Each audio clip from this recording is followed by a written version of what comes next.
Bhupalpally municipality పరిధిలోని 16, 17, 29 వార్డులు రామ్నగర్, సుభాష్ కాలనీలో జై భీమ్, జై బాపు, జై సంవిధాన్ రాజ్యాంగ పరిరక్షణ పాదయాత్రలో ఎమ్మెల్యే గండ్ర సత్యనారాయణ పాల్గొన్నారు.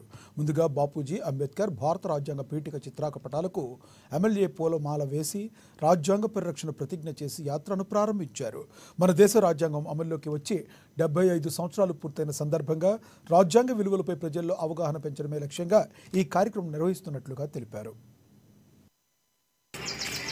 ముఖ్యంగా 16, 17, 29లో భూపాలపల్లి మున్సిపాలిటీ పరిధిలో ఎత్తు ప్రదేశాలు ఉన్న కాడ మిషన్ భగీరథ నీళ్లు తక్కువ రావడం, అదేవిధంగా కొంచెము డ్రైనేజ్ సిస్టమ్ సరిగా లేకపోవడం, అదేవిధంగా ప్రధానంగా నీళ్ల సమస్యను పరిష్కరించవలసిన అవసరం ఉన్నది.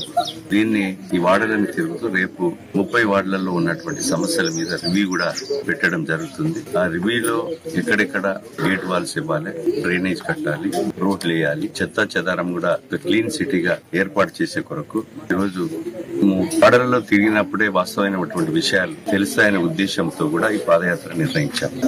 అదేవిధంగా జై బాపు, జై భీమ్, జై సంవిధాన్ అనేటువంటి ఒక కార్యక్రమం నా ఏఐసిసి రాష్ట్ర పార్టీ ఈరోజు అన్ని గ్రామాలు, అన్ని వార్డ్స్ తిరుగుతూ ప్రజా సమస్యలు తెలుసుకొని ఈరోజు పరిష్కరించే దిశలో కాంగ్రెస్ పార్టీ ఉండాలని, కాంగ్రెస్ ప్రభుత్వం ఉండాలని ఈరోజు ఈ కార్యక్రమం నిర్వహించడం జరిగింది.